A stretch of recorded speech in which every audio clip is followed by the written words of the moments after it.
With the ButtKicker Gamer2, what you see and what you hear is what you feel.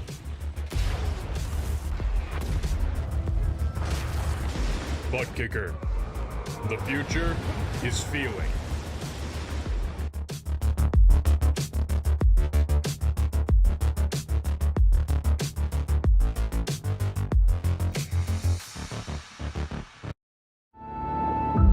We got big time problems with that motor, buddy.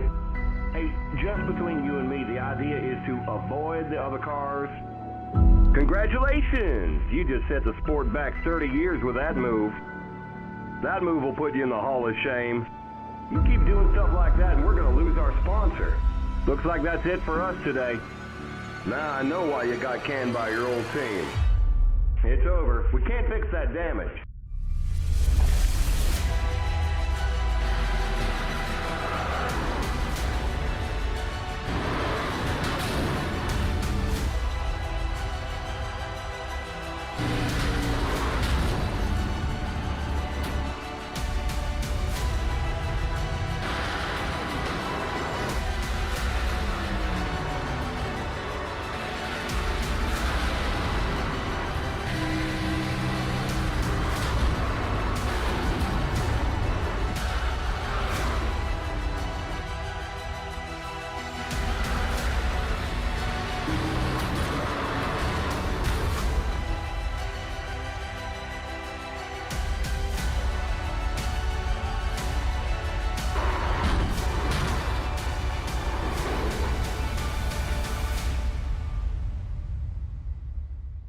Looks like your car is toast. You'll need a tow back to pit lane. Press and hold your reset button and we'll come and get you.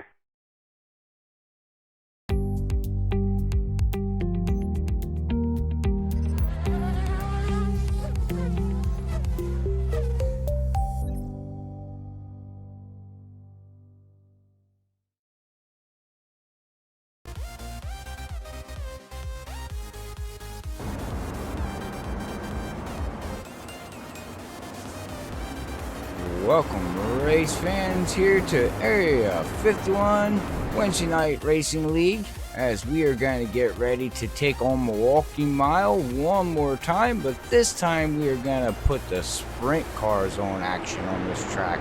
It's going to be a fun race here tonight as they take on this 1 mile track here.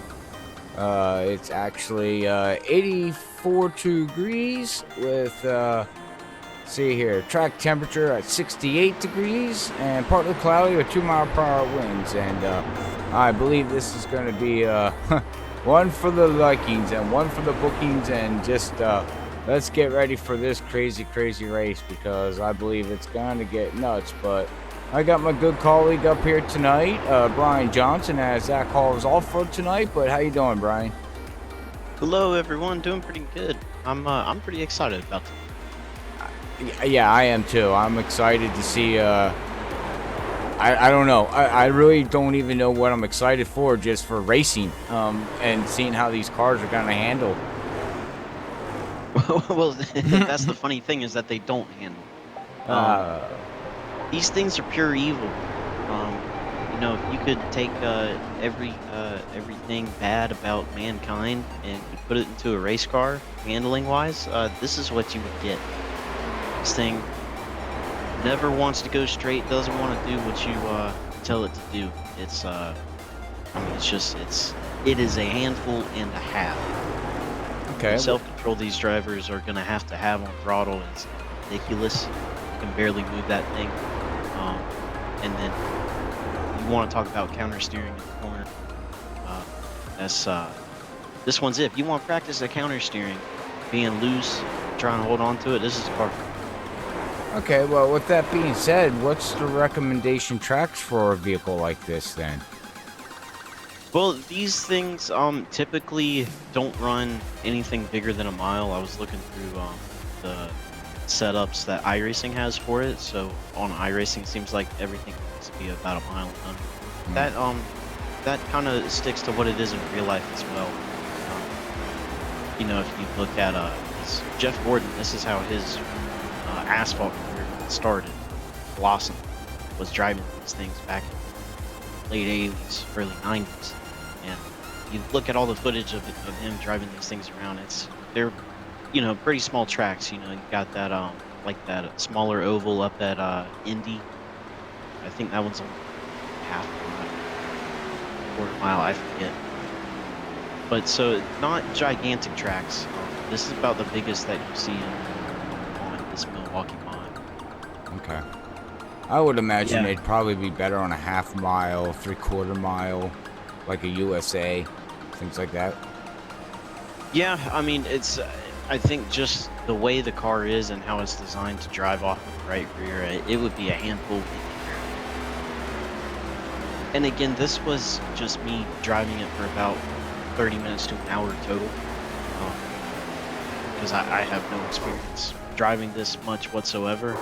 But just from my first impressions of it, it's essentially a dirt car designed to go on asphalt. We were talking a little bit before the broadcast here. I was telling you about 3 things about this car that's different from every other car we've done. Well, I was looking. I assumed the suspension was going to be like a dirt sprint. Well, it's actually kind of a hybrid. So I was telling you about these torsion bars that the dirt sprint car has. Suspension, how stiff or soft those are. If we ever do dirt, we'll get into that. But these things, they do run springs. They run springs, and there's none of that rim offset that I was telling you about. You can't move those rear tires inwards or outwards like you can on a dirt sprint car. So the suspension geometry of this car is very similar to street stock. A truck. It's more of a simplified truck suspension setup. But the thing that you do get with this is stagger. Now, if this was an open set league, that would be a pretty big topic to talk about mostly all the time and try to figure out what stagger. But this being a fix, it's not as big of a topic, but it is new to Freaky Fast. So a quick thing about the stagger and the tires. So when we talk about stagger, it's difference between the right side, the right tire circumference compared to the left tire circumference. So if you have 1 inch of stagger, that means your right tire circumference is 1 inch bigger than your left side. So it's larger. And what that does, it's just the way the powertrain works with the differential. It's going to allow that right rear to dig in a little bit more. So more stagger is going to be looser on exit. I thought. The less stagger is tighter. So, Yeah, I remember back in the day, building setups for the Gen 6s, I think it was, or the COTs. Stagger was a big thing. Playing around with the stagger to try to get them tires to do what they wanted to do. What you wanted them to do. yeah, I mean I don't know if that was a thing on the COTs. That may have been like some tire pressure stagger. That's another Maybe that's what term I'm for thinking. staggers. Yeah, but on those cars, when you talk about stagger, you're talking about the tire pressures. This, you're actually talking about the size of the tire, and if you get a good shot of a car, the chase cam or the bar chase cam, you can see not only the stagger something, but just how much wider that right tire is. That's all because this car is designed to drive off the right rear. So, the Indy cars and these A cars that we drive, especially the A cars, designed to drive off of the right front. It's downforce tight. It seems to be typically the fastest way to be stable, and the most stable way to be fast is to drive off the right. These things right rear all day. These drivers are going to have a handful. It's going to be very entertaining to watch these guys keep it straight. Yeah, we were just If they riding. can, it's going to be very. Yeah, we're riding with Charles there, Brian. Went with the chase cam, and you can see the difference in the tire there in the right rear. Huge compared to the other tires. Oh yeah, it seems like. Is that I left wanna front say- smaller than the other ones too? Well, I don't think. I was just about to say. I believe the left front, right front, and left rear might all be the same. Left rear might be a little bit bigger. Definitely that right rear, almost twice the width. Or what about the right front there? That looks smaller than the other ones. I know the front tire, well, width-wise they're probably the same, but you know, as you get you can stagger the front tires just like the right side tire. The right front is going to be a little bit larger circumference-wise. Left. Let's see. Okay, guess I'm just seeing the way the tires are sitting. Man, you can see wow, look at the suspension on it being on the very front there. If you would go to a rear chase cam view there, Brian, look how much shifted over them tires are on that body. Oh yeah, that's you know, when he dives it off into the corner. That's the cool thing about these cars, is that you can see that suspension in action. Watch those spring through there. Good shocks there. And you also get a good shot about how, you know, the camber caster and toe is set up well. You look real close, you can tell. But another cool thing about these cars is that they only have one gear. So the engine is practically bolted straight to the rear diff. Those go straight to the tires, so no gears there. Oh, we're just watching Charles Johnson do a pit stop. This is the first time we've seen him do a wheelie. Yeah, oh, check it out. Now he's back. throwing a back wheelie. He's BMXing it. That's pretty cool. That'd be so cool if we could get iRacing to get, you know, the jack guy out there cranking it up. You know what I mean? That'd be cool. Oh yeah, get some pit crews for. Yeah. So I did. Oh, I didn't mean to cut you off. No, you're fine. Okay, so I did a little bit of research because I knew that going into this race, it was going to be kind of an interesting topic of this power to weight ratio thing. So, you know, this car, tons of horsepower, more horsepower than we have in the A car right now, but much lighter. So, you know, power to weight ratio can kind of be difficult to understand in kind of a flash. So I've chosen to kind of calculate this based off of pounds per horsepower. So, you know, how heavy is the car compared to how much horsepower it has? And so if you have 1 horsepower, how much weight does that 1 horsepower have to move? So I did as we go into qualifying here and wait for these times to go up, we can talk about this. I've got 5 cars here. I'm going to start with your kind of your basic 2020 Honda Accord here. Something that very economical, family friendly. I've chosen to do the curb weights for these street cars that I did, just because that's kind of the most gives you the best idea about how much that would weigh. Don't have to worry about wet weight or dry weight, fully loaded or all that. But so the curb weight of a Honda Accord is 3,208 pounds. And if you go with the base model, you got horsepower at 192, which equates to 16.7 pounds per horsepower. So 1 horsepower has to be almost 17 pounds. Then you move to another one, one of America's only 4-door muscle cars. I'm a bit impartial to this one, but a Dodge Charger RT. This one, I mean, heavy at 4,264 pounds. If you get it with the 5.7, you're going to have 370 horsepower. That's a pound per horsepower number of 11.5. So, you know, got a lot more horsepower than a Honda Accord, but it's 1,000 pounds heavier. It's only a 5-pound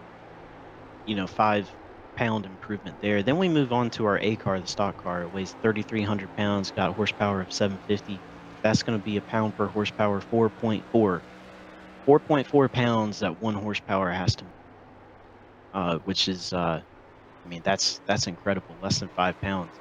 But then we move to our Indy car, which is significantly lighter, but a little bit less horsepower than our A car there, the stock car. That Indy car is going to weigh 1,590 pounds. has 700 horsepower for 2.2 pounds per horsepower. But here's the incredible thing, is that this thing tonight that we're going to be driving, the sprint car around Milwaukee Mile, it weighs 1,475 pounds, weighs less than an Indy car, has more horsepower than a stock car, has 820 horsepower for pounds per horsepower of 1.7. Oh my God.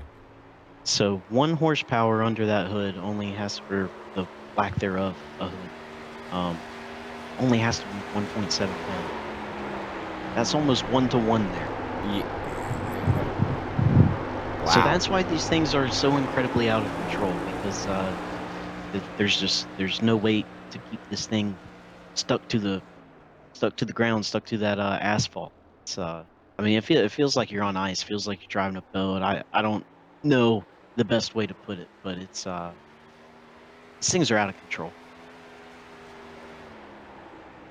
Oh, right now Jim Brooks. Oh wait. Oh, Larry showed up. Oh yeah, it did last minute. Larry Yingling up in the pole position right now, as Zach would say, provisional pole, 27.546 around a mile.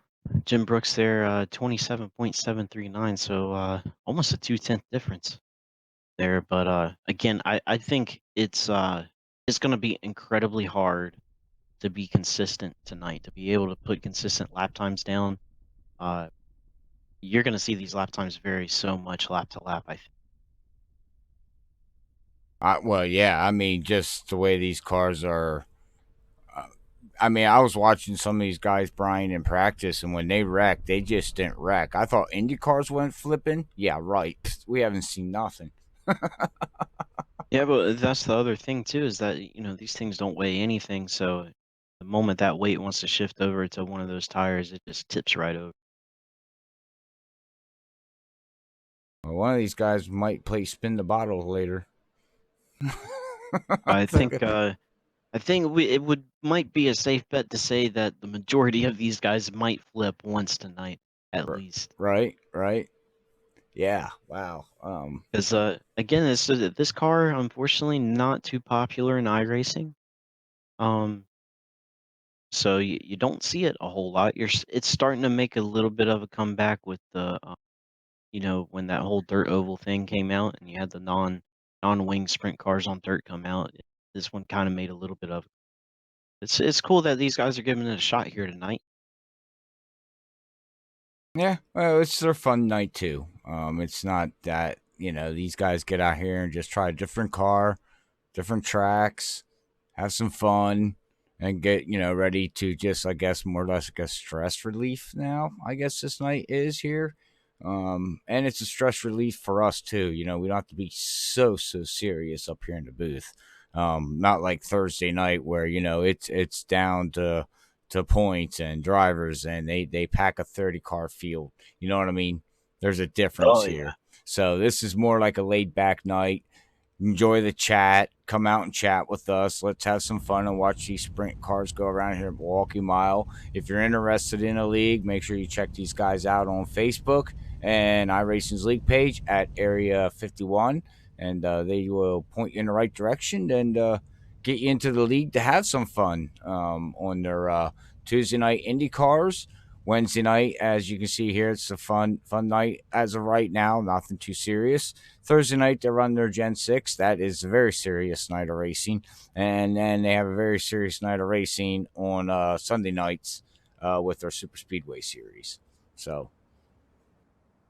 And right before we go green here, got a little bit of time. We'll run through the quick field of 9 right here. We got Larry Yingling on the pole. We got Jim Brooks in second, Roy Wheeler third, Bud Steele fourth, Charles Johnson in fifth, James Ledford sixth, Michael W. Spelt in seventh, Paul Patterson in eighth, and Corey Armstrong to round out the field at the ninth, unless he may have decided not to race. Not entirely sure. Corey did not grid. Yeah, I don't believe so. So 8 guys here tonight. It's going to be fun. 100 miles, 100 laps. It's going to be good. And I realized I talked into our sponsor time, so we'll have to fit that in later. Oh, yeah. Yeah, we'll give a shout out to, Dirty Air, ButtKicker, and iPitting. But we're getting ready to go green here, Brian. for 100 laps here tonight, and we'll see how these things handle. But I'm going to have to get a hold of Larry because he's from Pennsylvania. Green flag. I want to green know where flag. at in Pennsylvania because I'm from Pennsylvania. Oh, and there he goes. Wonder if I could meet up with him. But anyways, yeah, there he goes. Oh, there the whole field goes. Down into turn 1 with these wicked, bad, I don't know what you want to call, sprint cars. They are a handful. They're a bunch of fun, but can be frustrating as Larry Baby Hingling steps. takes a commanding lead. You can just see how much better he is on the exit of 4 right there for that first lap. Everybody did a really good job of being easy on the throttle on that restart. It would be very easy for that thing to just take a sharp left. You see Jim Brooks there drifting. Oh, he's having trouble holding on to it. But he does. Sends it off into 3. Coming out of 4. You know, if I had to drive these things, Brian, I'd say baby steps, baby steps, baby steps, baby. That's all I'd be saying through the whole race. Baby steps, baby steps. Oh, yeah, well, the thing is, you have to move and get on the throttle so slowly, it doesn't even feel like you're moving at half the time. You know, like we talked about that Canadian Tire about, you know, imagine you got an egg underneath the throttle pedal and you want to move it along, but you don't want to crack it. That's these things right here. Well, on these things, you don't even want to move the egg. Yeah, that's true. As Bud Steele gets really wicked loose off of 4, he's going to lose a couple positions there. Going to drop back down to 5th. As looks like Charles Johnson actually may... Oh, it's going to be a battle for 4th. It's Charles trying to do the crossover. He looks low. Oh, we got Josh Coley out there. Says if Larry wins, he says, I'm selling all my stuff. Laugh out loud. Uh-oh. Yeah, here comes the trend. Well, as of right now, with Larry having a 1.5 second lead, I might go ahead and start making those posts, make a listing.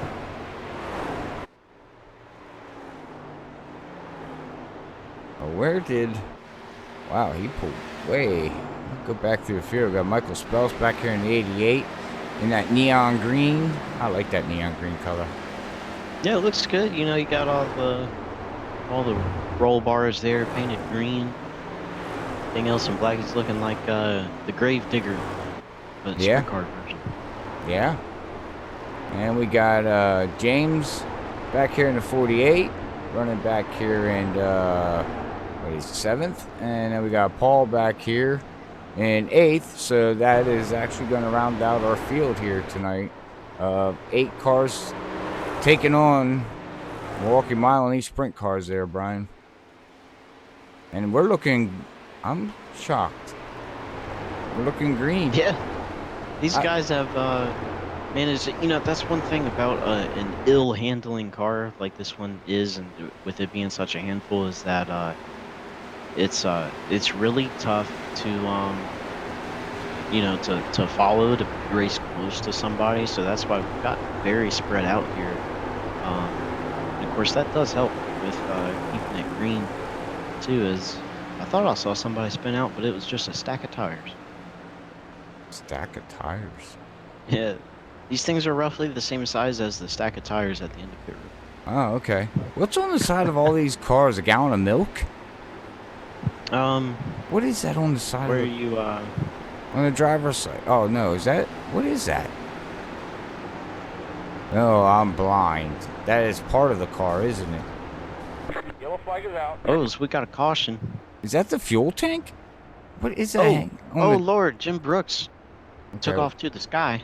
Oh, he went out of this world. Oh, he did. Let's go back and watch the replay here.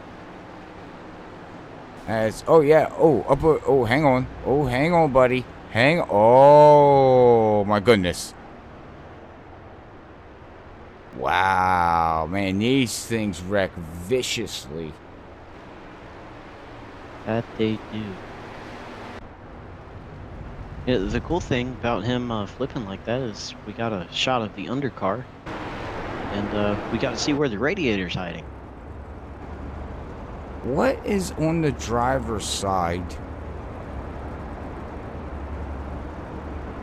If you would go to the view, see if we can get a view.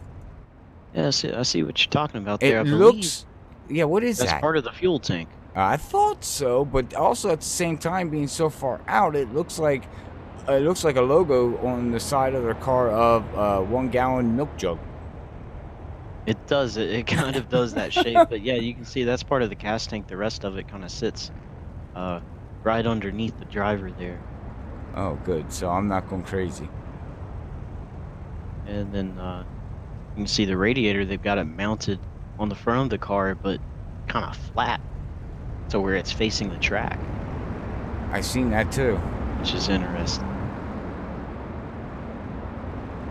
What year did these cars come out? On iRacing No, just in general. in general. Yeah. Let's see here. iRacing help with that.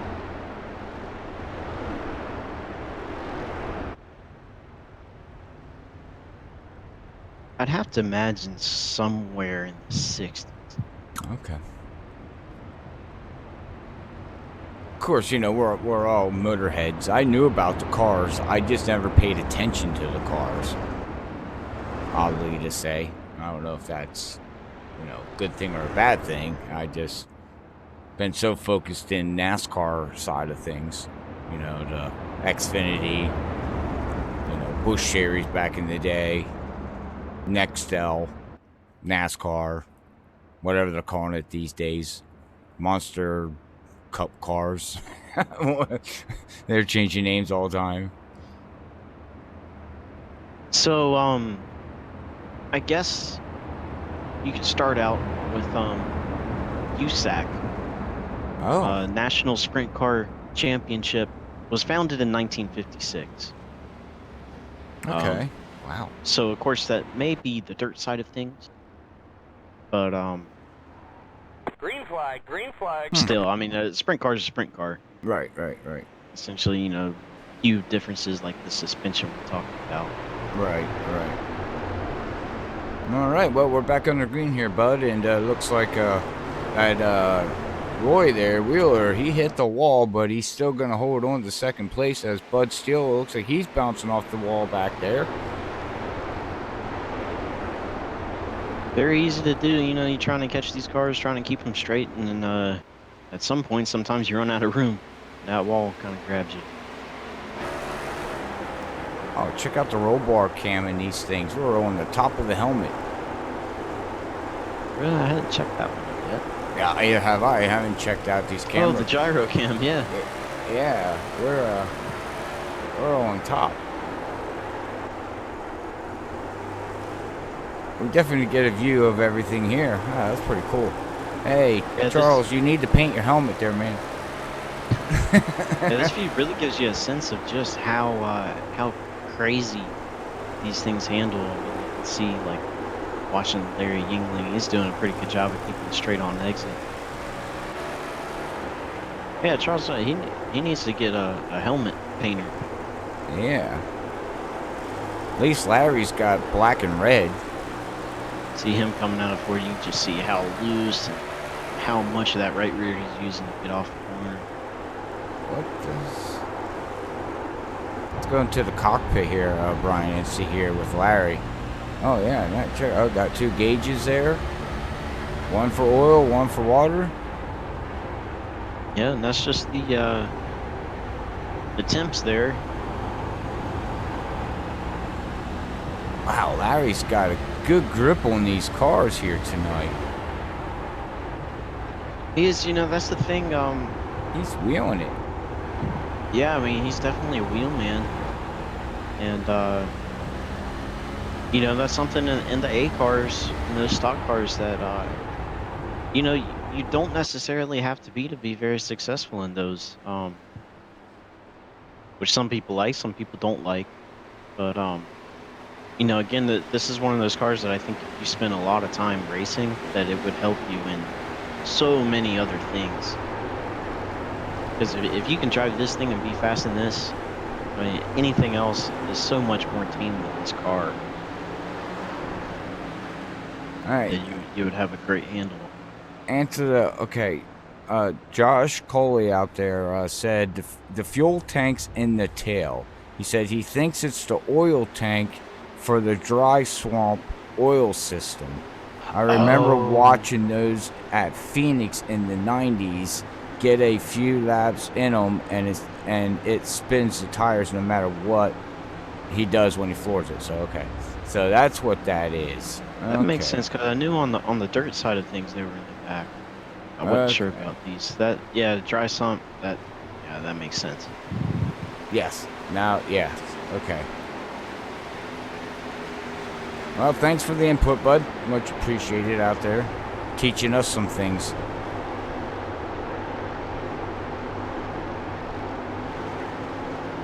Oh, looks like we're all under green here. It looks like Jim Brooks has retired. Well, he hasn't retired. He's 1 lap down. Yes, Jim Brooks. 2 laps down. Oh, is he 2 laps? Okay, I see 1. Okay, no, I see 1. Yeah, I've got. Oh, he hit the pit wall. Going into 1 got a little too low.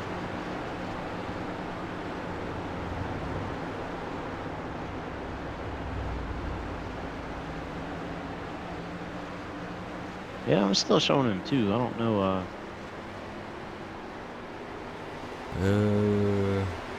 don't know. He's looks like it's gonna bring it down pit road. Probably quite a suspension damage from that hit on the wall took. Yeah, I could imagine that didn't help the car out at all. Oh yeah, his It's like those roll bars on the sides were really bent up. Yeah, it's like driving open sprint cars. Not sprint cars. It's like driving Indy cars. You know, open wheel here. You know, you tap the wall, it could really break something in that suspension. Oh yeah, you know the. Oh, I hear somebody rolling. Stock car on wheels. I hear Paul Patterson. Is that who that was? Ooh, yeah, it was. He was stuck in the wall there. Let's see what happened. Oh, got loose. They're falling like flies, but we do stay under green. Yeah, luckily he that wasn't in front of anybody, and he was able to grab a toe before they came back around. So unfortunate for him, but you know, not surprised at all. It's like you were there when I tried this thing out for the first time. I flipped the thing coming out of pit road. So I mean, these things are so different than anything else. Again, like I said earlier on the top of the broadcast, when I got into the car and I stepped on the gas coming down, I took it easy going down the back stretch going in 3, and I thought, okay, I'll get on the gas coming out of 4. Yeah, that was a mistake. Didn't even make a lap, and I was around. I was like, whoa, that's touchy. Yeah, it's like, you know, you're getting on the gas in these things because, you know, you got to go fast, but at the same time, half of you's like, no, stepping on that's a bad idea. And that's why I couldn't drive stock car, the NASCAR side of things on ice. To me, I can't drive things on ice. It's not under my brain tolerance to do it. See, that's the thing, like the older Cup cars that we had with all that horsepower before they went to this new aero package, they were quite a bit of a handful, but they still had quite a bit of aero to help the handling a little bit. These things, I mean, it's a brick on wheels. There's hardly any aero besides just the generic shape of this thing. So all your grip is coming from the tires and the suspension and how well you can drive it.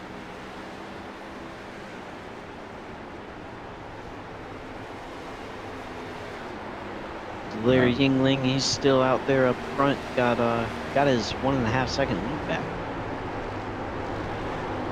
Yeah, over Roy. What Roy's got, who's up behind him? Well, that would be Jim Brooks right behind him. 76. 5 laps down. Paul Patterson is through.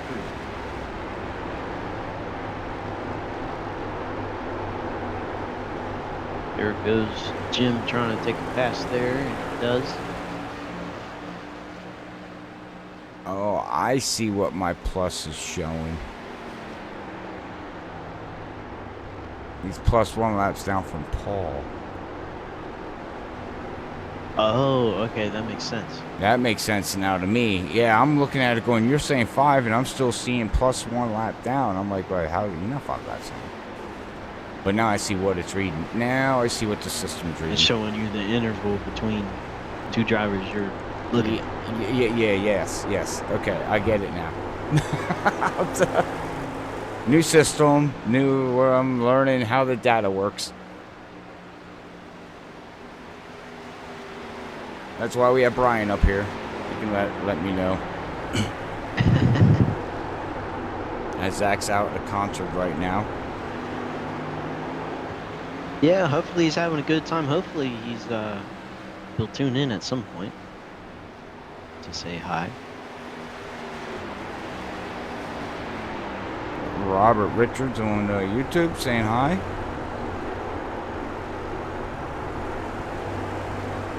Cody Andrews, thanks for the like. Gotta give a shout out to Josh Coley for giving us a like. Yes, sir, and I believe, wasn't there a special group of people that may tune in tonight that I forgot the name of? If we do, I wouldn't know who their name is, but it's Charles Johnson's company that contracts them out. Yes, it's yeah. And now I forget what the name of the company is. Yeah. I apologize, but anybody that knows Charles Johnson out there that works with him, hey, thanks for tuning in. Thanks for tuning in. Nice to have. As Charles, he's 4th place right now, 13 seconds behind the lead, but gotta say he's handling this car pretty good. Yeah, he's back here running in 4th position. It's only 5 seconds behind Bud Steele there. 3 seconds ahead of Michael Spell, and well, never mind. We have a caution as. So like, I don't know. Buddy, that I can't. I'm gonna say I don't see. It didn't even trigger anything for me that who was off track or anything. Oh, it was a admin caution. Oh, I was gonna say I'm looking, going, well, I got nothing to trigger. Okay, well, we can go back to the admins and watch them push that button, maybe. Yeah, there you go. You can see that finger hit enter. Yeah, right. So got another caution here. I have to wonder. I don't know anything about the fuel situation on these things, other than that they are their standard 70% fuel tank, which I think the fuel tanks on these hold a little bit more than our stock cars or Indy cars, so 70% may be roughly what a full tank is stock. And I don't know anything about the tire wear situation either. I'd have to imagine that the right rear gets ate up pretty bad, possibly the left rear as well, and maybe right front of the left front. I'd have to imagine that left front is pretty lazy. Yeah. Well, Daniel, we got 2 Daniels. Daniel, thanks for the like, and other Daniel Lyons, thank you for the watching, man. One of my co-workers. Oh, nice. Out there watching me talk about a car that I have no clue about. But that's okay, because we just get freaky something. Yeah, so that's what Wednesday nights is for, just having fun the freaky way. Yeah. I like to start trying to say nuts, freaky, crazy. Now that's just throwing words together. I did that the other night and everybody liked it, so I went, hey, wow, okay. I didn't try that. I just said nuts, freaky, crazy we're going to get tonight, and Everybody's like, yeah, that sounds good. I was like, oh, okay. Didn't realize I did it, but okay.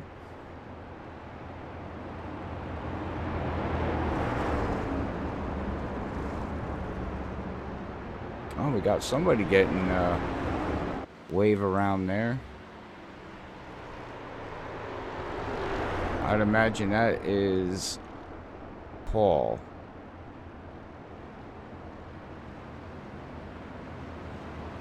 Paul's So getting back on the lead lap here. a little bit of track info. The Milwaukee Mile is, of course, a 1 mile racetrack. It was built in 1903. Wow. So quite an old one here. The turns have a banking of 9.25 degrees. The straights are banked at 2.5 degrees. And it also has an infield road course that is 1.8 miles long and has 10 turns. Oh, Paul just spun it out entering pit road, but we have 10 turns. The infield road course does. Oh, yeah. I knew it had a road course. Hang on, we're not going green. And admins again, we missed them pushing the button, but we are delaying the green right now. Yeah, it looks like they're trying to get Paul Patterson and Jim Brooks back on the lead lap. Again, no points to worry about tonight. Just for fun and for learning a car, learning a bit about yourself as a race car or sim driver. Daniel out there says, watching on Facebook, he says he messed around with these cars in practice, can't race on more than 4 laps without wrecking. He said it's cool to see them actually being used in a league. And he said broadcast is great. Nice job. Well, thank you. Yeah. Oh, yes. Thank you. Much appreciated. Yeah, I don't ever remember ever seeing these things in league racing ever. Either, and I think if it's a pretty old iRacing car. I know it when I joined. Let's see, 3.5 years ago, almost 4 years now. It was already there, so it's an older car. It's one of the cars that died off. But yeah, probably because they're so difficult to drive. Well, yeah. I'm sure some people out there know how to make setups for them, but Very few. I mean, this car doesn't ever give you a break. yeah, I would say take it to the garbage.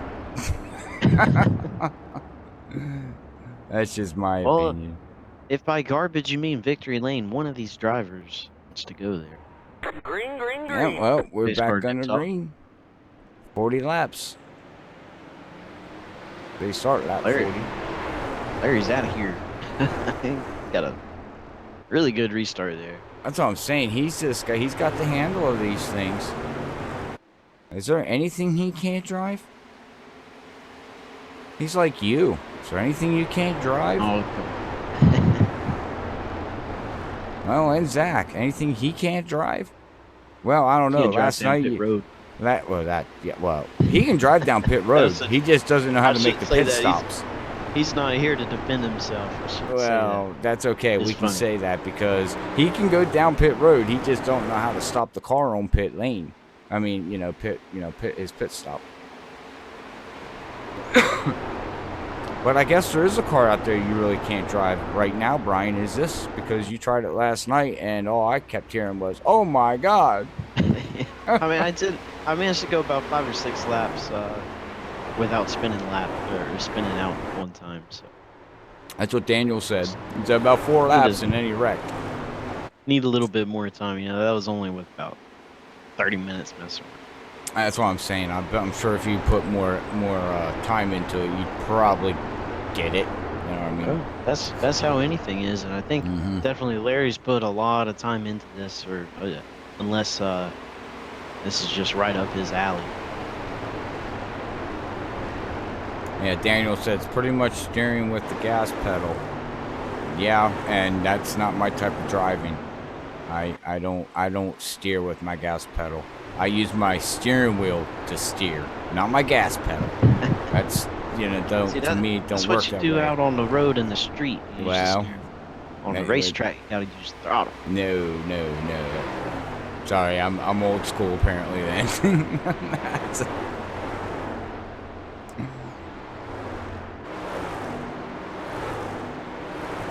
It.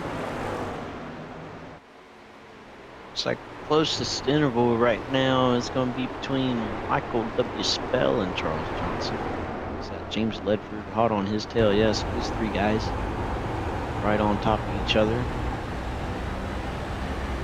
Looks like Charles Johnson is gonna spin out. Oh Lord! Oh Lord!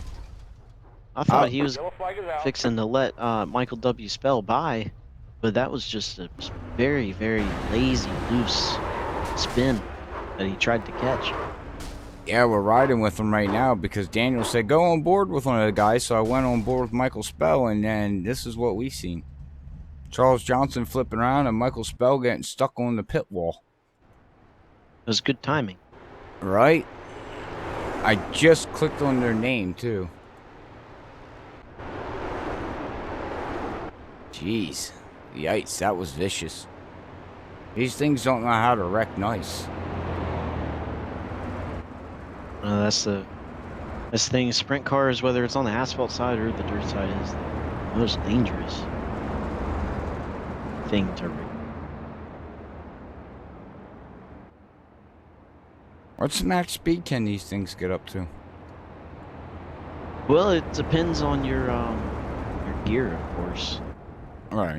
You know, with these things only having one gear, so whatever that final drive ratio. What are they getting here? Do you know offhand? Here, I think in the middle of the corner, they're going about 110, and by the time they're at the end of the straight, I think in practice I saw like a 163. Jesus.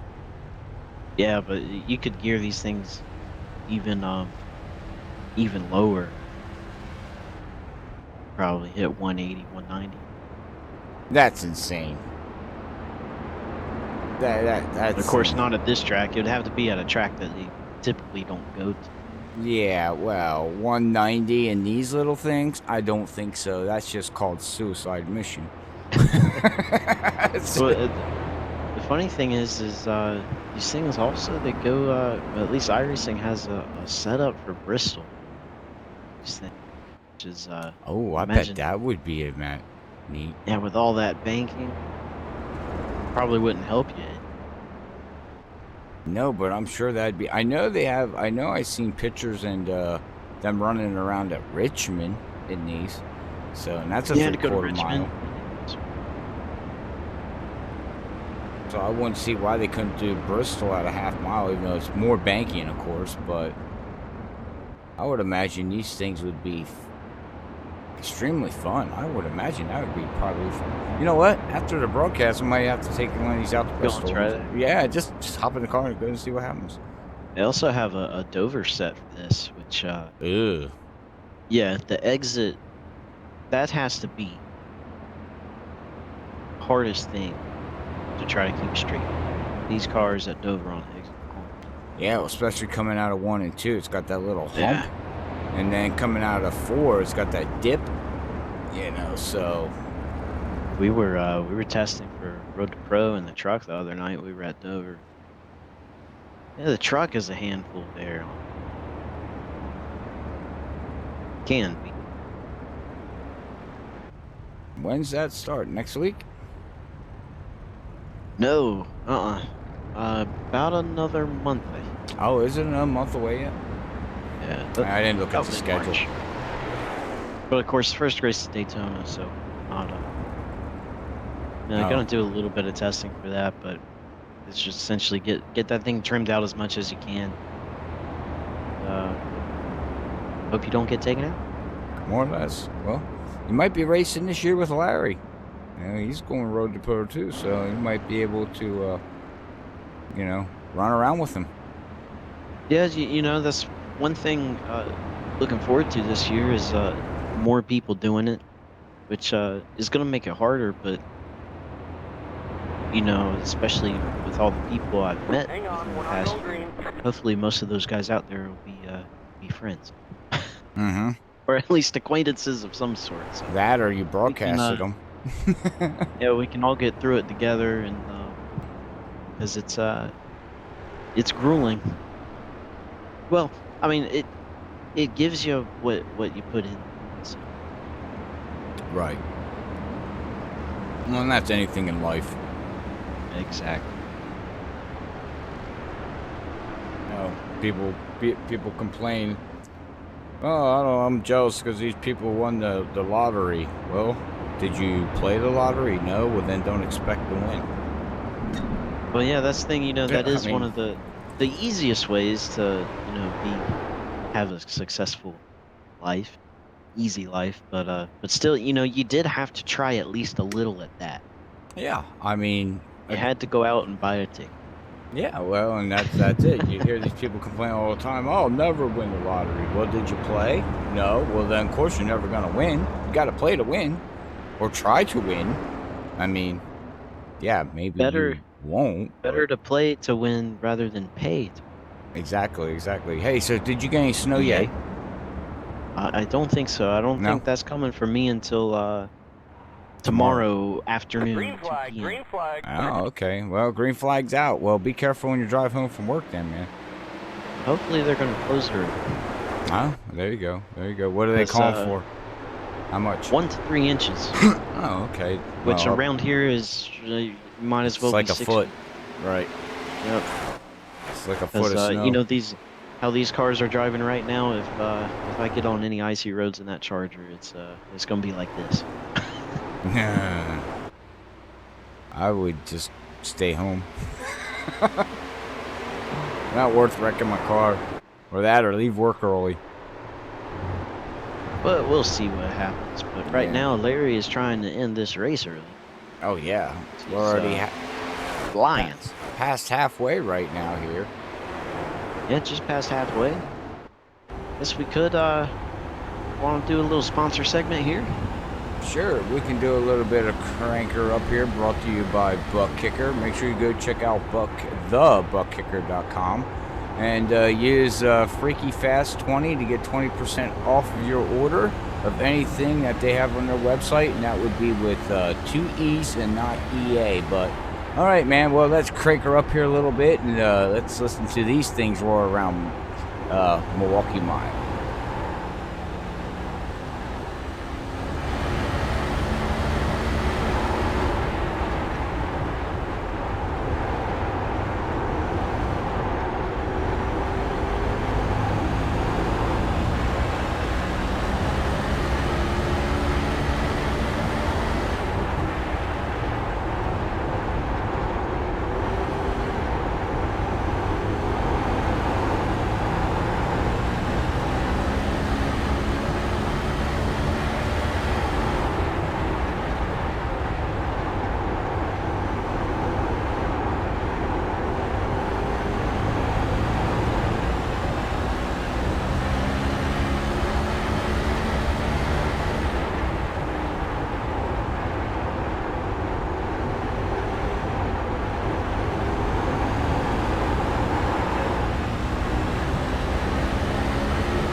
All right, we're back after that cranker up there, Brian, and like Daniel said out there, man, look at Larry just worked that wheel. I mean, he's working it hard.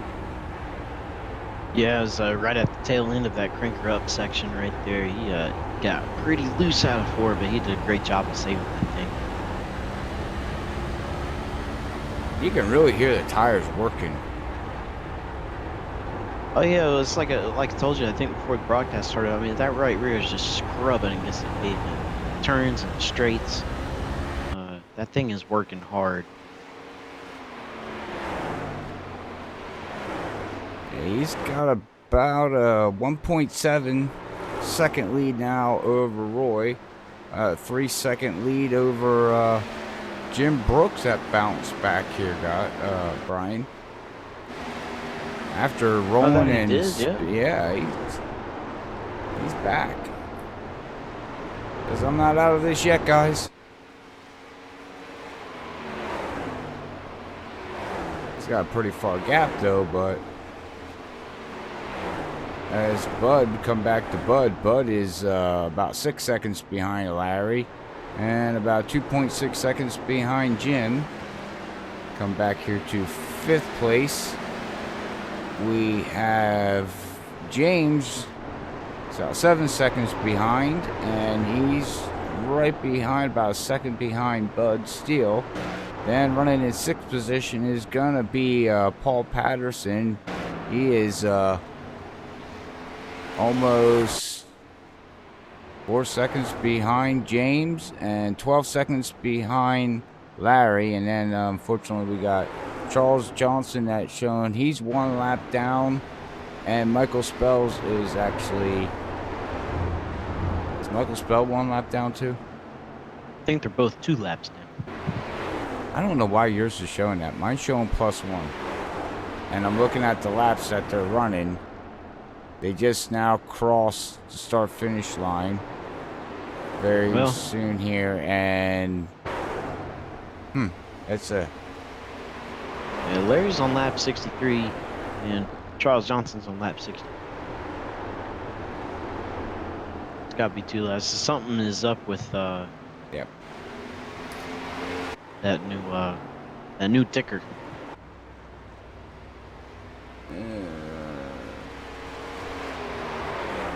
Oh, I know why. I fixed it. Okay, now it's showing Charles Johnson 2 laps down, Michael Spell 2 laps down, and Paul Peterson just parked it. He's out of the race, 2 laps down. I had it on interval, blah, blah, blah. Yeah. Interval? Thank you. The word did not want to come out of my mouth, apparently. But now I put it on gap, and now I'm showing it right. Okay, so you weren't lying to me, Brian. Yeah. All right, messing me all up like that. I would never lie to you. All right, Robert. you never fibbed to me.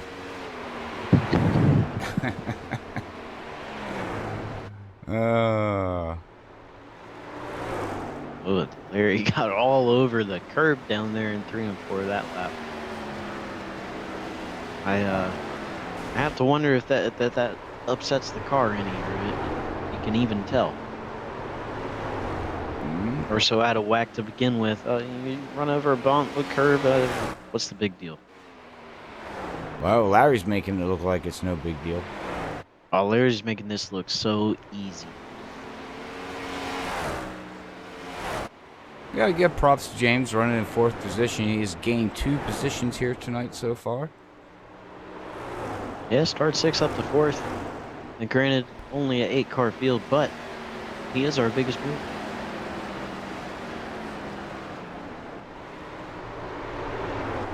And he's up 2. Roy's back up here. He's up 1 position. Started 3rd here tonight. I'm gonna see. I noticed Larry exited 4 very low. Roy exited 4 very low. Let's see what Roy does here on the exit of 2. Yeah, they're way down on that low. white line. Yeah, the yellow line. The And yellow kind rumble of strips. not a whole lot of arcing there. He diamond that corner right there. But yeah, exiting very low off of 4. Which seems to be working pretty well. That's probably the most stable way to do it. Get that straight exit. something that Zach is really good in the A car at Richmond, hitting that straight exit. Well, yeah, the Jump on a short. sooner you can get your wheel pointing straight and getting that car pointing straight, the faster you're gonna be. Yeah, the faster you can get that gas all the way down, and sooner you can accelerate. Sooner you can accelerate means the faster you can go on straight.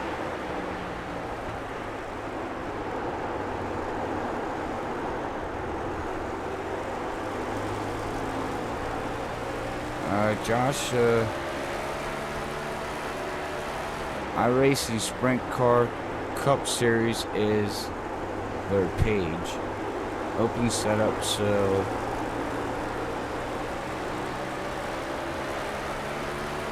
But I'm it's not talking sure. about the official iRacing series. I guess I'm not sure what they're talking about. I think he's talking to Daniel, maybe. I don't know. I don't know. I'm just reading off what I've seen here, but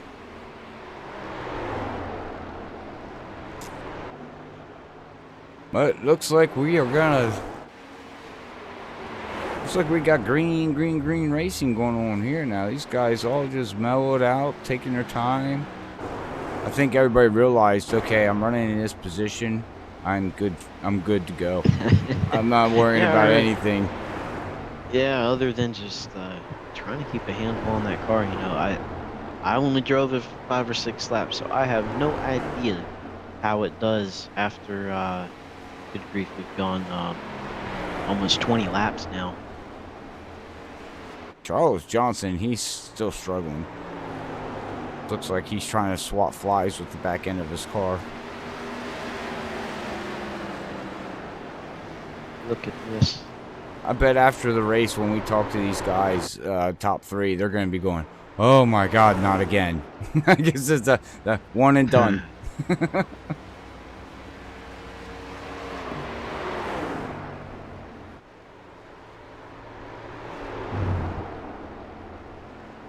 Looks like Charles may bring it down pit road here. Yeah, and Bud. Is it time for pits, maybe? Possibly. Yeah, bud. Just getting some tires. These things, they do the front tires and the back tires rather than right.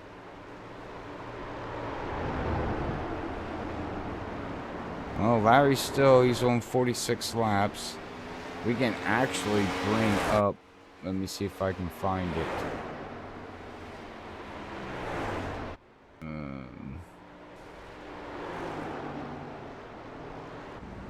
Let's see here, where is it? Give me 1 second here, Brian.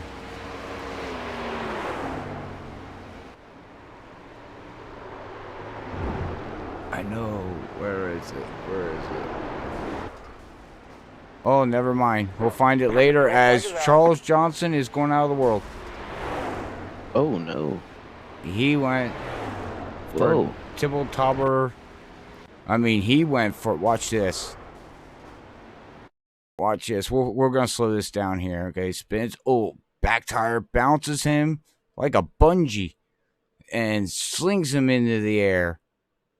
And, oh, man. Hang on. He's still not done. Here we go. Catch fence. If I was those fans turned around there in front of that blue truck, I would have ran.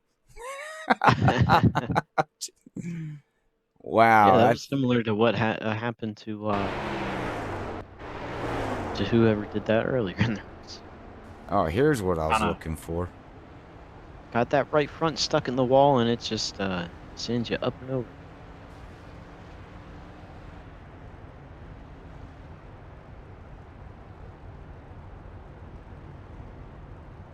Oh, he's got a fast repair, I guess.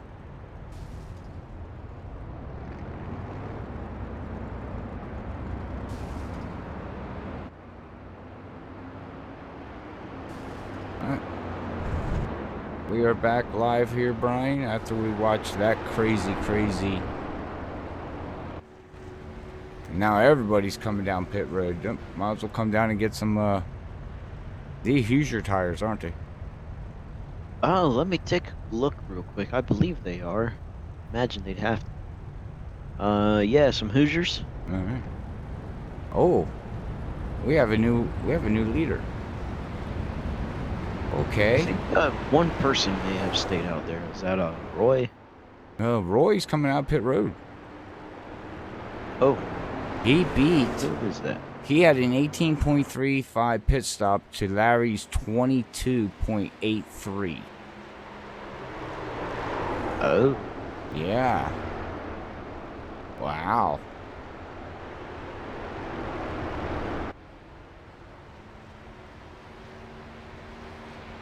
Let's check. Let's see here. Pit time. Pit stop. Pit time. Okay, here we go.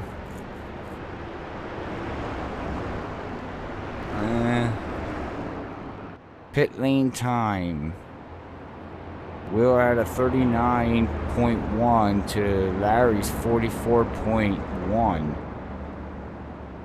So that's where he lost all his time.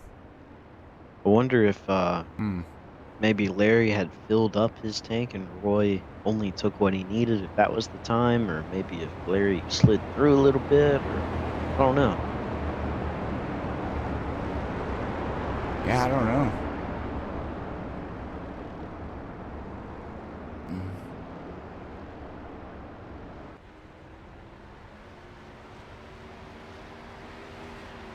So as we're waiting to go back to green, I gotta ask you, did you see that that video of Ryan Newman today? Yes, him walking out. Yeah.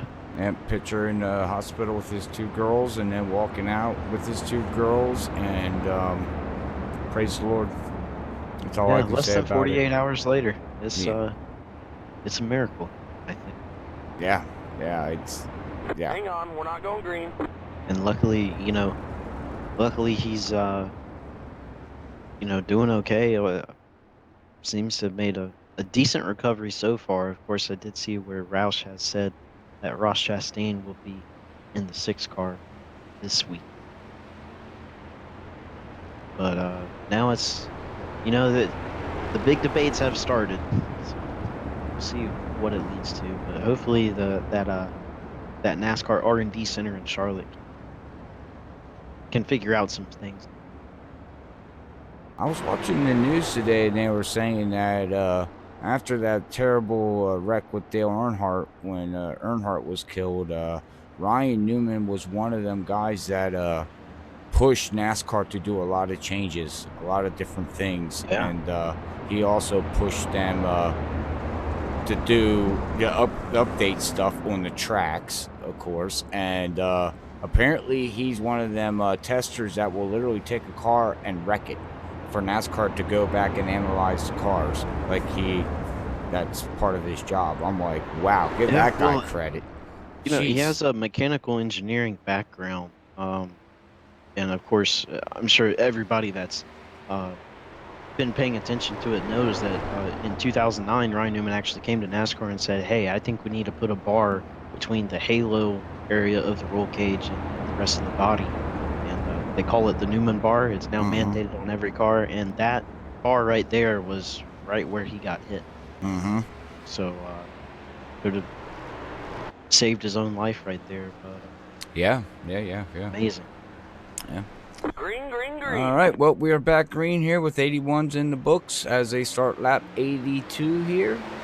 Or they start lap 81, or whatever. It says 82. We're always a lap behind on iRacing. They're starting lap 82. So we've completed 81 laps. Yes, I hate that. It gets confusing sometimes. It does. I wish it would actually show the right. I don't know why all the scoring data we use here at broadcasting's got to be a lap off. It drives me nuts. Well, it's just it's math.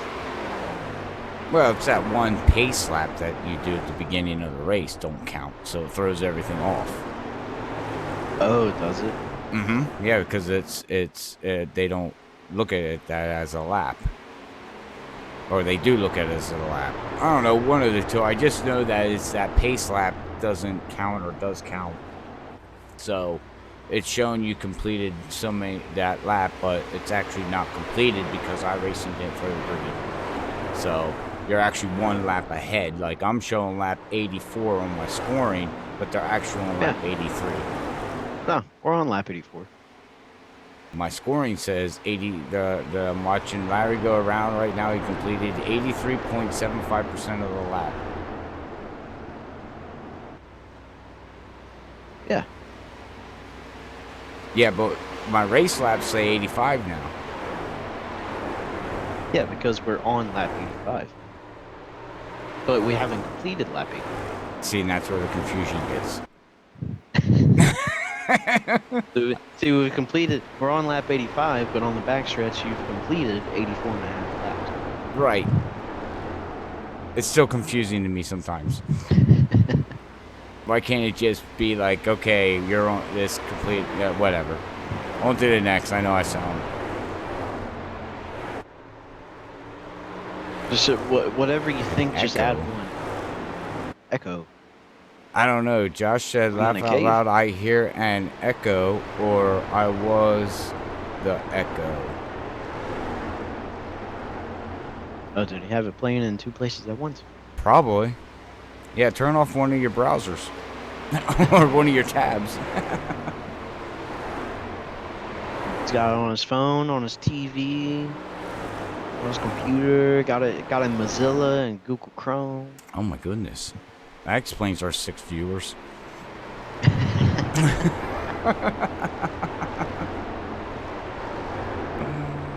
Well, Roy tried to hold off Larry there, Brian, but didn't take too long for Larry to get right back around. I mean, like I said earlier, Larry's a wheelman. He obviously loves a car that drives off the right rear, which means he can drive a loose race car, which is one of the most impressive things anybody can do in a race. He's going to be in the next Jeff Gordon. You know, that's why Jeff Gordon was so successful in NASCAR, is because you know, he had a really good, strong foundation in these things, which they handle as bad in real life as they do in iRacing. That would explain it. Well, you never know. He could be the next Jeff Gordon. I mean, this is iRacing is into the NASCAR side of things, you know what I mean? And road course and dirt and, you know what I mean, the world of outlaws. You never know. You never know. Look at William Byron. Look where he started. Yeah. I mean, at the very least, you know, you become a sim driver for a race team just for testing. Mm-hmm. Get on their simulator, you know, that's something, you know, to be able to, you know, because that's what everybody wants to do at the end of the day, is to, you know, do what they love and get paid for it. Mm-hmm. Yep.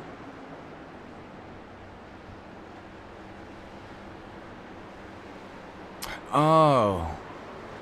Okay, Josh was talking about the echo, meaning the Newman's bar, when you were talking about it, so he was typing it as you were saying it on Facebook, so he thought it was like an echo. He was hearing himself.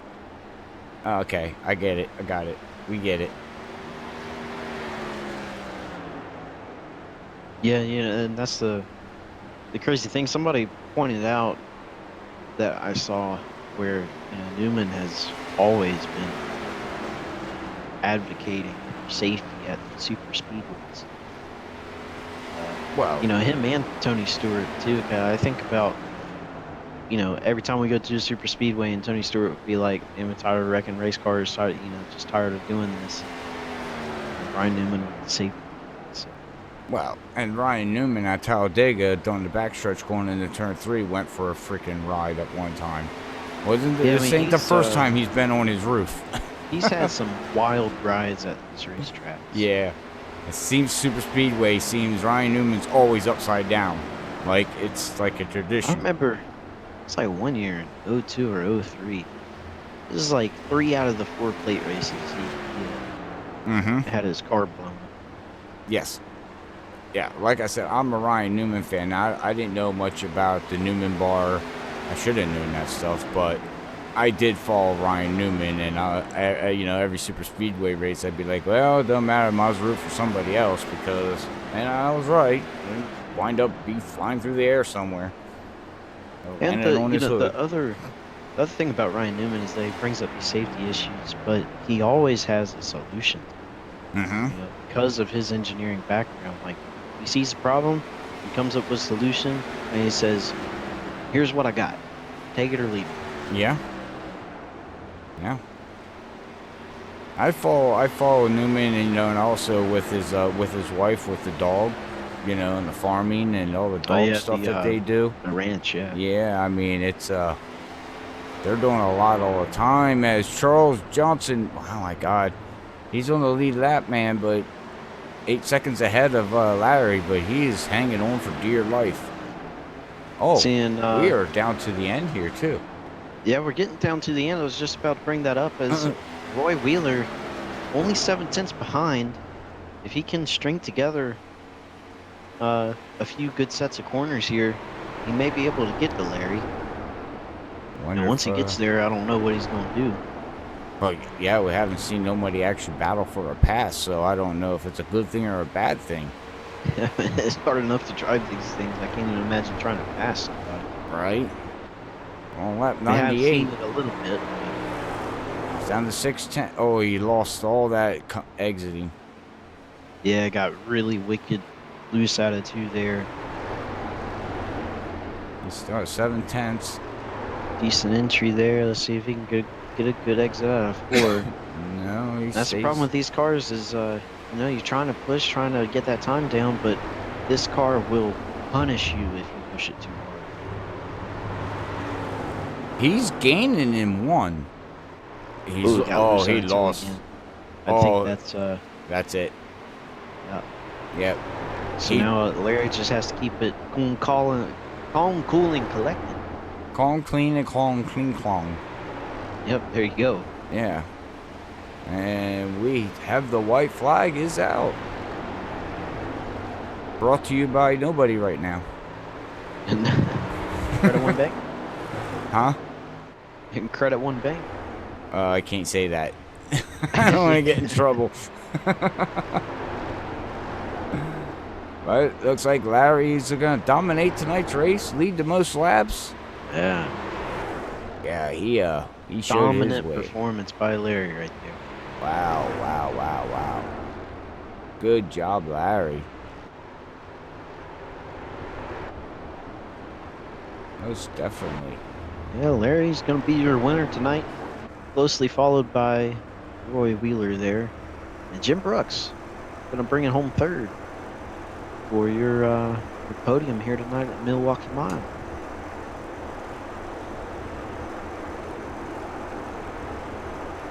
So we'll watch Larry here.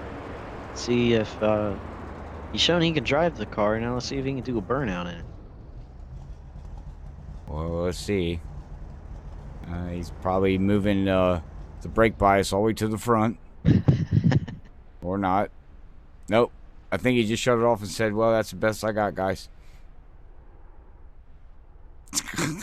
It is tough because with it being one gear, you don't have any RPM to get those wheels spinning.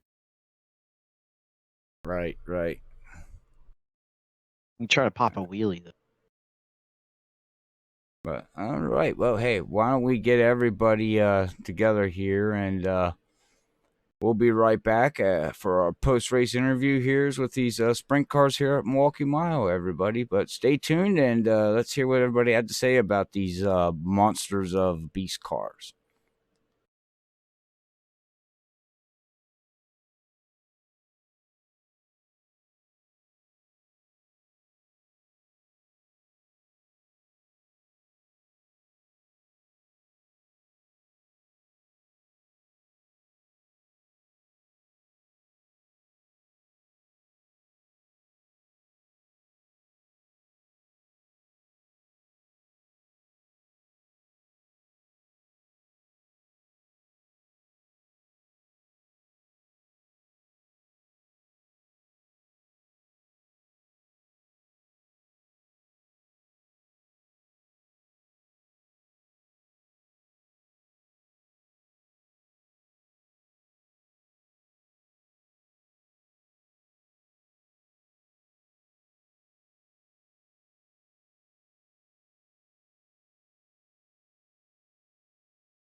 All right, we're back for our post-race interviews here with Area 51 with Larry, Roy, and good old Jim that finished in our top 3 here tonight. So, all right, man. Well, can you pull anybody up, or do I need to?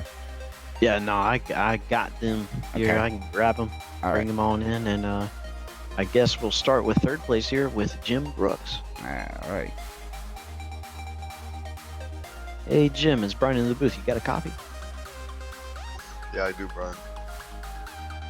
Well, congrats on the third place finish here at a Milwaukee mile track. We don't usually see too often, and especially in a car that we've never seen here on the broadcast. I could just start off here. How'd that car handle? Horrible. Yeah, we've seen it. It's quite a handful. It seems like it really wants to drive off of the right rear. Was it kind of a battle of throttle control there throughout the whole race? Yeah, it is. It's way too overpowered for the horsepower weight ratio is ridiculous. And then as the tires wear after about 10-15 laps, usually you can accelerate full down the straightaway once you kind of get straight. But after a while, it just starts breaking loose on the straightaway when you're trying to accelerate in the middle of. Yeah, that's pretty crazy when you think you got it all settled out and then it still just wants to break loose. That just speaks for, like you said, that power to weight ratio, how kind of skewed it is. Just out of curiosity, if you did want to race this car again, what do you think would be a good a track that would fit this car pretty well if you had any? I have no clue. I wouldn't even I don't want to race this anymore. I don't think we will. I think we'll go back to the super late models. This was an experiment to see. I mean, we did it at Phoenix. We just played around one evening, and it wasn't so bad. This track Phoenix has a little bit more banking, I think, so it kind of worked better. But yeah, these cars they're too hard to drive, and you could see by the 9 people that showed up that they don't attract too many people either. Yeah, they are a handful. That car doesn't really give you much of a break. But tomorrow night we're going to be back in the stock cars, and it looks like we're going to be going to Texas. So how are you feeling about tomorrow night? It's going to be a whole lot better than this. Yeah, I look forward to it. It should be. I like those tracks a little better, or the stock cars at least. You know, you got to drive them. It's not just follow the leader for a long time and hope you don't get. Yeah, exactly. A mile and a half in the stock car, going to be kind of backed on the home field almost. Well, before we let you go and celebrate that third place, is there anybody you'd like to give a shout out to? Yeah, you guys. Thanks for sticking with us. We'll move on to something a little more exciting for everybody. I think. But thanks for. Yeah, anytime, man. Well, until tomorrow night, you take it easy, and we'll see you then. All right, look forward to it. Thanks. Bye. And that was Jim, our third place finisher here tonight. As who wants to do second place, Robert? I can get second and first. Oh, okay. All right. I mean, I can do second if you want me to. Don't make a difference. Oh, I don't differ either. I don't care. All right, we'll let you have Roy. All right. Roy, Robert up here in the booth. You got a copy, buddy? Yeah, you got me? Yep, I got you, man. Man, what a race. So, let me know, how do you feel about these sprint cars? Man, they scare me every time I touch the throttle. Well, that's plain simple. Nothing much more. I'm gonna go around. Right. Yeah, these things are just a beast. They were fun to watch you guys out there.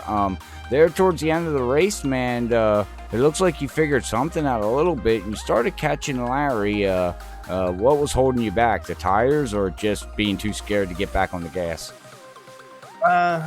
I kind of watched his line coming out of 2, and it kind of helped. I was starting to catch him there, but I could not get out of 3 and 4 to save my life. I was scared to get back on the throttle a lot of it. it's like you'd hit that one groove right there on the outside, that black kind of tar looking stripe. As soon as you hit that, your car was real loose, crazy on you. crazy. Yeah. All right, man. Well, hey, you brought it home second after battling all night. I'm sure you're sweating and your palms are sweating, but we head off to Texas tomorrow. You going to be there tomorrow night? Sure do plan on it. My home track. It's home track. Oh, man. All right. Well, what do you, well, it's your home track. How do you feel about going into that event against these tough drivers? Oh, I just hope to finish, because once we get in the Sprint Cup car, it's going to be a battle. I just hope to survive. Yeah, we're going to be packing the house tomorrow night, so, but, all right, man, well, hey, congratulations on your second place finish there, man. I'll let you go get a shower or get something to eat, or even just go get a Gatorade or a drink or something and cool down and get ready for tomorrow night, man. Sounds good. I appreciate everything you guys do, and Area 51, it's greatly. I was just ready to say, anybody want to give a shout out to before I let you go? That was it. That's it. All right. I will talk to you tomorrow night, hopefully there, bud. All right. Appreciate it. You have a good one. You too, man. All right, Brian, that was our second place finisher, Roy, and you heard what he had to say about these cars. Screw them. Yeah, I think it's going to be a common thing. I have a feeling that even though Larry was quite dominant tonight, he might say the same thing. Yeah. All right, well, let's bring Larry up and see how he feels about this. Larry, Robert up here in the booth. You got a copy, buddy? Yes, sir. Well, hey, man, you dominated tonight's race in these sprint cars here. I'm assuming that you drove these things more than a couple times. Like an hour before the race, I did about 18 laps in the practice. Well, how did you... Okay. All right. Well, you're a wheel man then, man, because me and Brian were up here watching you go around. I mean, the car just seemed so just easy for you, and you weren't... is there anything out there you were battling with this car? I wanted to get on the throttle more off the corner, but I just treat it as a 2014 Cup car. It's nice, and you just need throttle control. If you drive it bad, you'll be all over the place. If you drive it good, you're fine. Right. Well, you showed it, man. You led the most laps here. You bring home the victory here, man. Tomorrow night, we head off to good old Texas, and I'm sure you're pretty good at that track there, too. These new Cup cars, I'm not a fan. I don't know if I'm going to race there or not. I do. I help my friend in his NIS races, so that's where I've been the past week. Okay. All right, well, hey, man, if we don't catch you tomorrow night, we wish you the best of luck there, man. But before I let you go, I see you're in Pennsylvania. You don't got to give me, but where are you located at if you... I know we're live, but... I'm just outside Pittsburgh. Oh, okay. Outside, what, west or east? Northeast. Northeast. Okay, so you're about 4 hours away from me. Okay. Yeah, that's a little bit of a haul. I was going to say, well, maybe we can meet up sometime. But, yeah, never know. You never know, right? Never know. Head to Pocono. We can go watch a Pocono race together. It's been a while since I've been there. Yeah, I was there a couple years ago. So, but all right, man. Well, hey, man, congratulations on getting your win up here, and we will talk to you hopefully in the next event here very shortly, man. Is there anybody else you want to give a shout out to before I let you go? Just Charles and the whole Area 51 League for putting these fun races on. I've been cool if Brandon and Levi were here, but I think they're a little scared. We'll have to see what they say when next time we talk to them, huh? Oh, yeah. All right. Well, congratulations again, man. And we will talk to you later. Thank you, sir. Thank you. All right, Brian. That's our race winner there, Larry. Good old Larry there. Wow. 18 laps before tonight's race started. What do you think about that? I mean, that just speaks to how good of like you said, how good of a wheelman he is. You know, can really sense where the edge of that grip is and able to hold on to it. I mean, like you said, all night these things are a handful, and that's what all the drivers that we talked to were saying. You know, again, a fun night. Probably won't see these things here again. But it was you know, nice and fun to see him out at least once. I know. I think I may start using these to maybe warm up in, or if you know, doing some racing or something. Go do 10 laps in this thing. Everything else will seem a lot easier. Yeah, that's what it sounds like. Yeah, I mean, if you can wheel these things, take these things out on the track you're about ready to race, and then that will give you a good feel for when you hop in the cup cars. I mean, that's Well, I won't give you a good feel for the cup car, but it'll at least make the cup car seem like it's a little better than it is. Well, yeah, I guess that's the point I was trying to get at. Maybe I said it in the wrong way, but yeah, I did it in a roundabout way. You were more. All right, well, I got the unofficial results here tonight in this fun race, and we can run down this top 8 that started and 9 cars that showed up. Yeah, the top 8, starting with Larry Yingling, our winner here tonight, followed by Roy Wheeler and Jim Brooks in 3rd. James Ledford is going to be 4th. Bud Steele going to round out the top 5 there. Charles Johnson in 6th. Michael W. Spell 7th. Paul Patterson 8th. And Corey Armstrong brought his car to the track, but did not grid. There's your 8 or 9 cars, however you want to put it, after 100 laps at Milwaukee. All right, well, that is it. Session's about ready to close out on us here, but we're about ready to close out here tonight at Milwaukee Mile.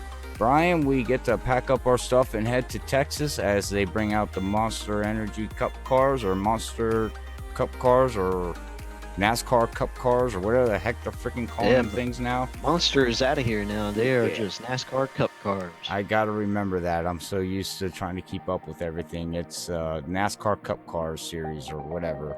But all right, man. Yep. Well, we head to Texas tomorrow. We're gonna get signed off here. We will have Zach back up in the booth tomorrow. We will be live at 8:55 on Facebook and YouTube, like always here with Area 51. So make sure you tune in tomorrow night to watch that action and watch them pack about 30 cars in there tomorrow night. But until then, I want to say up here from Brian and Robert up here at Milwaukee Mile and Freaky Fast, thank you for tuning in. God bless everybody. Love yous all. Peace out. Later, fellers.